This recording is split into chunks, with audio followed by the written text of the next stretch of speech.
नमस्कार साथियों, आप सभी का हमारे ऑनलाइन यूट्यूब चैनल पर हार्दिक स्वागत है। प्रिय विद्यार्थियों, आज हम बात करने वाले हैं राजस्थान लोक सेवा आयोग द्वारा आरएस प्री 2023 का आयोजित की गई थी, जिसके अंतर्गत विज्ञान, गणित और रीजनिंग के जो सवाल पूछे गए थे उन सभी सवालों की हम बात करने वाले हैं। तो इस वीडियो को शुरू से लगाकर अंत तक आप पूरा देखें ताकि आप अच्छी तरह से समझ सकें कि आरएस प्री 2023 के अंतर्गत विज्ञान, गणित और रीजनिंग में किस प्रकार के कितने सवाल पूछे गए हैं। यदि आप हमारे चैनल पर नए हैं तो सबसे पहले हमारे चैनल को सब्सक्राइब करें ताकि आपको आगामी परीक्षा में आने वाले जितने भी सवाल हैं प्रीवियस ईयर के वो सभी समय पर मिलते रहें। ये अपना जो पेपर है, क्योंकि 1 अक्टूबर 2023 को आरएस प्री का पेपर हो चुका था, उसके अंतर्गत जितने भी विज्ञान के संपूर्ण सवाल, गणित और रीजनिंग उत्तर सहित हम पढ़ने वाले हैं। तो देखिए, पहला सवाल, ये पेपर आपके 1 अक्टूबर को हो गया था। कब हुआ था? 1 अक्टूबर 2023 को पेपर हो गया था। कुल गणित, विज्ञान और रीजनिंग के लगभग 24 से 25 सवाल पूछे गए। कितने सवाल? 24 से 25 सवाल साइंस एंड जीएस, साइंस मतलब जीएस जनरल साइंस से, और गणित रीजनिंग से पूछे गए। तो पहले सवाल हम साइंस की बात करेंगे। साइंस के अंदर कौन कौन सवाल पूछे गए? तो साइंस का पहला सवाल आपके सामने है। देखिए, 59 सवाल था ये। निम्नलिखित में से कौन सी एक स्वापक पीड़ाहारी औषधि हैं? ऑप्शन दिए गए हैं: मॉर्फिन, ऑस्फेनमिन, एस्पिरिन, पैरासीटामोल या अनुप्रेरित प्रश्न। इस बार आरपीएससी के द्वारा 5 विकल्प दिए गए थे। यदि आपको चारों में से कोई उत्तर नहीं आ रहा तो आप 5वां विकल्प टिक कर सकते हैं, लेकिन इस सवाल का राइट आंसर होगा ऑप्शन 1 मॉर्फिन। ठीक है साथियों, क्या होगा? ऑप्शन 1। अगला सवाल है, देखिए, दोष का सवाल है कि निकटवर्ती दृष्टि दोष, ठीक है ना, निकटवर्ती दृष्टि दोष एवं दूरदृष्टि दोष को ठीक किया जा सकता है क्रमशः कौन से लेंस द्वारा निकट दृष्टि दोष और दूर दृष्टि दोष को ठीक किया जा सकता है? तो आपको पता है ऑप्शन 3 यहाँ पर राइट होगा, अवतर व उत्तर लेंस द्वारा। यदि निकट दृष्टि दोष है तो उसको अवतल लेंस का प्रयोग करना पड़ेगा, और दूर दृष्टि दोष है उसको उत्तर लेंस का प्रयोग करना पड़ेगा।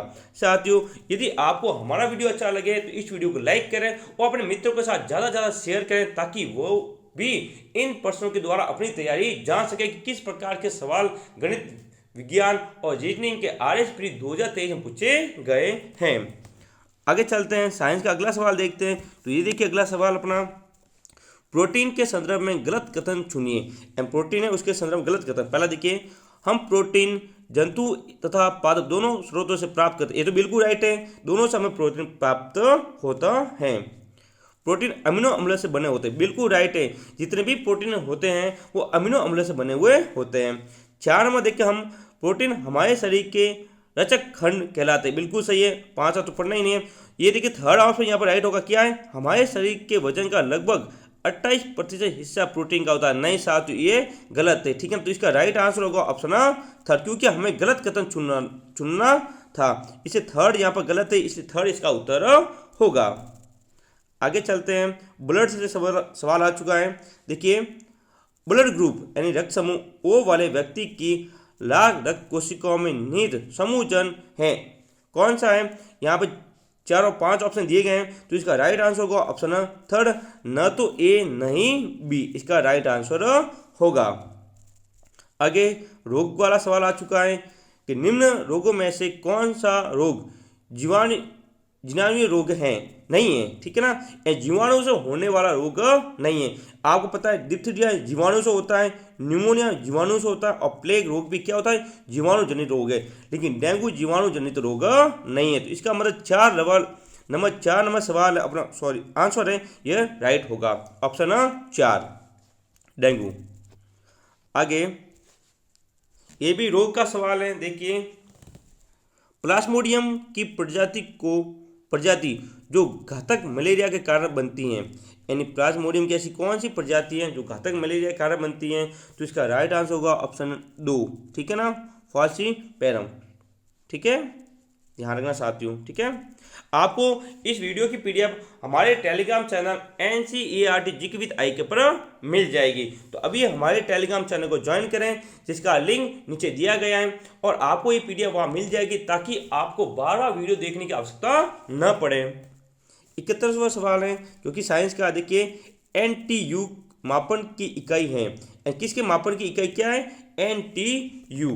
तो इसके राइट आंसर होगा ऑप्शन 4, जल की अविलिखता। ठीक है ना, 4 ऑप्शन राइट होगा। आगे चलते हैं। निम्नलिखित में से कौन प्रदूषित जगह में नहीं उगता है, यानी इन पांचों में चारों में से कौन ऐसा है जो प्रदूषित जगह पर नहीं उगेगा, तो इसका राइट आंसर होगा ऑप्शन थर्ड, लाइकेन। क्या होगा? लाइकेन। ठीक है। अगला सवाल है जैव प्रौद्योगिकी का। देखिए राजीव गांधी जैव प्रौद्योगिकी केंद्र कहाँ स्थित है, तो ये राइट होगा इसका एक तिरुवनंतपुरम। ठीक है ना, ये इसका राइट होगा साथियों। ठीक है। आगे चलते हैं। तो साथियों ये सब सवाल थे विज्ञान के, जनरल साइंस के, जीएस के सवालों की हमने यहाँ पर बात कर ली है। अब हम बात करने वाले हैं रीजनिंग के सवालों की। ठीक है ना, रीजनिंग के जितने भी सवाल है सबकी बात करेंगे। तो फिर करेंगे गणित के सवालों की बात। रीजनिंग का पहला सवाल है, देखिए निम्न अनुक्रम का अगला पद है। यहाँ पर अलग अलग पद दिए गए हैं, तो इसका अगला पद क्या आएगा, ये पद आपको देखना है। ठीक है ना, ये वाला पद यहाँ पर क्या आने वाला है।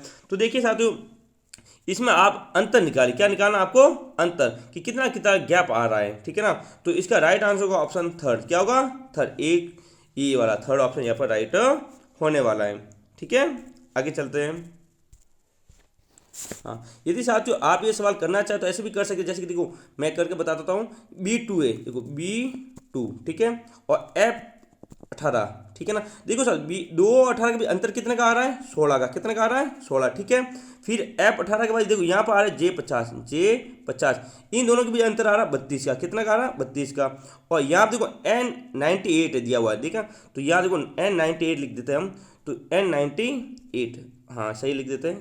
तो N90 इन दोनों के बीच अंतर 48 का। देखो 16 का अंतर सब में आ रहा है, 16, 32, 48। तो नेक्स्ट होगा कितना होगा? 66। कितना आएगा? 66। तो वो सब आ रहा है इसमें जोड़ने में, यानी ऑप्शन थर्ड में ही ये आ रहा है। ठीक है ना, देखो कि 98 और 122 दोनों का अंतर कितना आ रहा है? 64। इसका मतलब ये अपना आंसर राइट होगा। अगला सवाल रीजनिंग का, जो कि कूट भाषा में दिया हुआ है।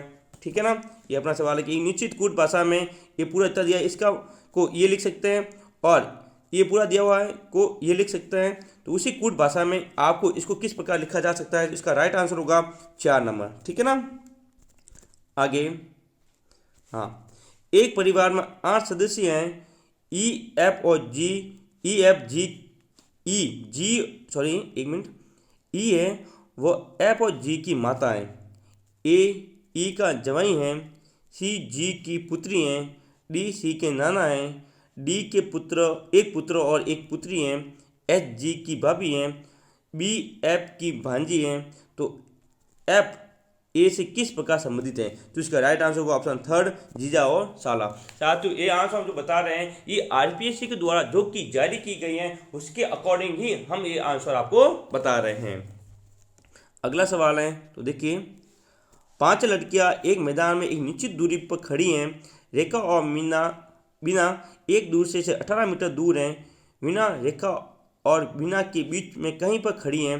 पिंकी रेखा से 5 मीटर उत्तर दिशा में खड़ी हैं, और रेखा वीना से 12 मीटर पश्चिम दिशा में खड़ी हैं। यामिनी वीना से 8 मीटर दक्षिण दिशा की ओर खड़ी है। पिंकी और यामिनी में न्यूनतम दूरी क्या होगी। तो साथ ही इसमें एक इस प्रकार का चित्र बनेगा। ठीक है ना, मैं चित्र बना के बता देता हूँ। इस प्रकार का एक चित्र बनने वाला है, जिसमें आपको ये वाली दूरी और ये वाली दूरी आपको ज्ञात करनी पड़ेगी। ये पूरी दूरी होगी, यही होगी पिंकी और यामिनी में न्यूनतम दूरी। तो इसका राइट आंसर होगा ऑप्शन थर्ड, 23 मीटर। कितना होगा? 23 मीटर। साथियों हम एक ही यहाँ रीजनिंग के सवाल करवाएंगे तो वीडियो बहुत बड़ा बन जाएगा, इसलिए हम जल्दी जल्दी इसके आंसर आपको बता रहे हैं। अगला सवाल है, 7 व्यक्ति P Q R S T U और V एक पंक्ति में बैठे हुए हैं। T और U के मध्य एक व्यक्ति हैं। V P के एकदम दाईं ओर हैं, Q U के एकदम बाईं ओर हैं। S और P के मध्य एक व्यक्ति हैं। S V का पड़ोसी नहीं है। V और U के मध्य 2 व्यक्ति हैं। R P के एकदम दाईं ओर हैं। कौन सा व्यक्ति पंक्ति के बिल्कुल मध्य में बैठा हुआ है, तो इसका राइट आंसर होगा ऑप्शन 4, V बिल्कुल मध्य में बैठा हुआ है। ठीक है ना। आगे देखते हैं अगला सवाल।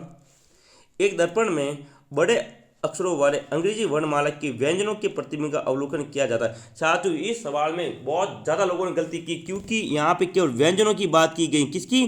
व्यंजनों की बात की, स्वर की बात नहीं की गई। इसका मतलब आपको ए, आई, ओ, यू ये आपको काउंट नहीं करने थे। बहुत ज़्यादा लोगों ने इन सबको भी गिन लिया था, लेकिन इनको आपको गिनना नहीं है, ठीक है ना। इसलिए केवल व्यंजन की बात खुला कहा जा रहा है, अंग्रेजी वर्णमाला के व्यंजनों के प्रतिबिंब, ठीक है ना। इनमें से उन प्रतिबिंबों की संख्या कितनी है जो अपनी मूल आकृति के समान दिखाई देते हैं। मूल आकृति के समान देखने वाले कुल संख्या पूछे तो 11 थे। कुल कितनी थी? 11। लेकिन 11 में 4 तो क्या थे? स्वर्ण। क्या थे? स्वर्ण। लेकिन व्यंजन की बात करें तो कुल कितने होंगे? 7। ऑप्शन थर्ड यहाँ पर राइट होगा, 7। क्योंकि ज़्यादातर लोगों ने कितना लगाए? पहला ऑप्शन 11 सब लगा के आए, लेकिन ये आपका गलत है, क्योंकि केवल व्यंजन की बात यहाँ पर कही गई है। तो साथियों थर्ड ऑप्शन राइट होगा। अगला सवाल देखते हैं। हाँ, 64 छोटे घनों से एक ठोस घन बनाया जाता है। कितने छोटे घन किसी भी परिस्थिति में नहीं दिखाई देंगे, ठीक है। तो इसका राइट आंसर होगा साथियों 8 घन, ठीक है ना।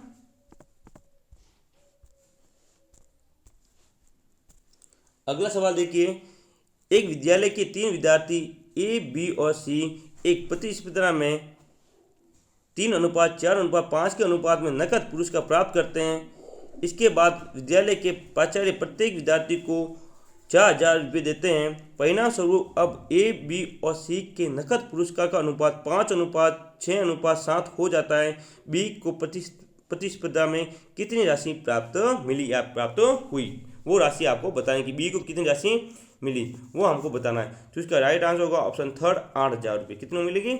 8,000 रुपये, ठीक है।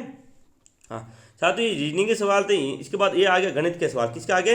गणित के सवाल आ चुके हैं, ठीक है। यहाँ पर हमने रीजनिंग के सवाल खत्म हो गए थे। इसके बाद अब मैथ्स के सवाल शुरू हो चुके हैं। तो अगला मैथ्स का सवाल देखिए, एक विद्यार्थी ने किसी संख्या को 5/3 के बजाय 3/5 से गुणा कर दिया। इस गणना में प्रतिशत त्रुटि क्या है? साथ ही ये सवाल पहले 2021 का जो RS प्री हुआ था उसमें पूछा गया था। इसलिए मैं आपको बोल रहा हूं कि इस वीडियो को लाइक करें, शेयर करें, ताकि आपको पता चल सके किस प्रकार के सवाल एग्जाम पूछे गए।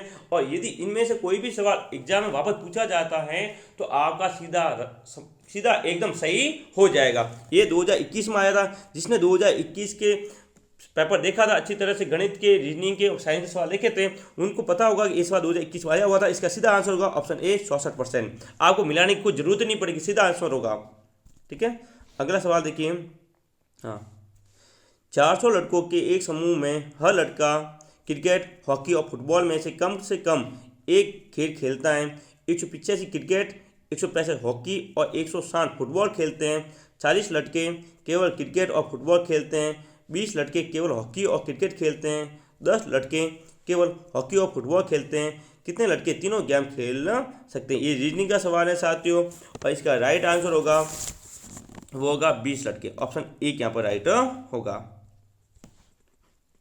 अगला, यदि एस एक वृत्त के अंतर्निहित वृत्त के क्षेत्रफल को प्रदर्शित करता है और टी इसी वृत्त के अंतर्निहित समबाहु त्रिभुज के क्षेत्रफल को प्रदर्शित करता है, तो निम्नलिखित में से कौन सा सही है? संबंध यहाँ पर आपको बताना है। तो इसके अंतर्गत राइट आंसर होगा ऑप्शन 4, ST बराबर 3√3S, ठीक है। अगला सवाल है, बहुत ही बड़ा सवाल अगला। तो देखिए पहले इसको पढ़ लेते हैं कि निम्न सारणी में 4 बल्लेबाजों द्वारा एक टेस्ट मैचों की दोनों पारियों में बनाए गए रनों को दर्शाया गया है। इस टेस्ट मैच में सबसे तेज रन बनाने वाला कौन है? यहाँ पे 4 बल्लेबाज दिए गए, P, Q, R, S। इनके द्वारा टेस्ट की दोनों पारियों में रन बनाए गए, लेकिन सबसे ज़्यादा स्ट्राइक रेट किसका था? तो वो था ऑप्शन बी राइट होगा, Q का। किसका था? Q यहाँ पर राइट होगा।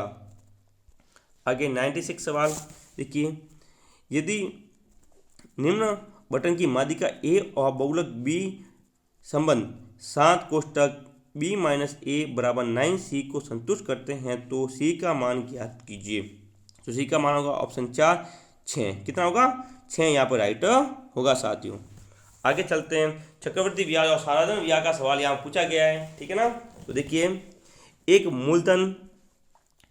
मूलधन का 2/3 भाग 10% प्रति वर्ष चक्रवृद्धि ब्याज के दर पर बैंक में जमा किया जाता है और शेष बचे मूलधन को 15% प्रति वर्ष सरल ब्याज की दर पर डाकघर में जमा किया जाता है। यदि चक्रवृद्धि ब्याज और सरल ब्याज में 2 वर्षों के बाद अंतर 480 रुपये हैं तो कुल मूलधन बराबर है। किसके बराबर है? तो 97 का यहाँ पर राइट आंसर होगा 12,000। कितना होगा? 12,000 रुपये। आगे चलते हैं, गणित का अगला सवाल देखते हैं जो कि प्रायिकता से जुड़ा हुआ था साथियों, और प्रायिकता का अपना सवाल आ चुका है। तो देखिए, 4 संख्याओं के गुणनफल की 5 अथवा 10 से विभाजित होने की प्रायिकता ज्ञात कीजिए। यानी कोई भी 4 संख्या लें, उनका यदि हम गुणनफल क्या निकालें? गुणनफल, तो उसकी प्रायिकता 5 और 10 से विभाजित हो, इसकी क्या प्रायिकता होगी? तो इसका राइट आंसर होगा ऑप्शन 2। क्या होगा? ऑप्शन 2, 369/625 इसका राइट आंसर होगा। ठीक है, तो साथियों अगला सवाल और जो कि अपना अंतिम सवाल है मैथ का। तो देखिए, m पुरुषों और n महिलाओं को एक पंक्ति में इस प्रकार बैठाया जाता है कि कोई भी 2 महिलाएं एक साथ ना बैठें। यदि m बड़ा है n, तो इन सभी के बैठने के तरीकों की संख्या है। कितने तरीकों से बैठ सकती हैं और m का मान n से अधिक है। तो 4 ऑप्शन यहाँ पर दिए गए हैं, 5 हैं, बगैर 5 अपने जो नहीं आएगा वो करेंगे, लेकिन 4 में से आंसर आपका होगा। तो इसका राइट आंसर है साथियों, वो होगा ऑप्शन 3। क्या होगा? ऑप्शन 3 यहाँ पर राइट होगा। ठीक है, तो साथियों ये हमने गणित, विज्ञान और रीजनिंग जितने भी सवाल थे, कम से कम 24 सवालों की हमने यहाँ पर बात की है। तो इस बार RS प्री के अंतर्गत जनरल साइंस, GS, मैथ, ठीक है ना, और रीजनिंग इसके कुल 24 सवाल पूछे गए थे। हमने RS प्री में भूगोल के सवाल पूछे गए, उसका वीडियो अपलोड कर दिया है, और RS प्री के अंदर कला संघ के इतिहास के जितने भी सवाल पूछे गए उसका भी वीडियो हमने अपलोड कर दिया। यदि आपने अभी तक वो वीडियो नहीं देखा तो हमारे YouTube चैनल को ज्वाइन करें, सब्सक्राइब करें और अभी वो वीडियो आप देखें। मिलेंगे हम अगले वीडियो में करंट अफेयर के सवालों के साथ कि RS प्री 2023 में करंट अफेयर के कौन कौन सवाल पूछे गए उस वीडियो के साथ। तब तक के लिए जय हिंद, जय भारत।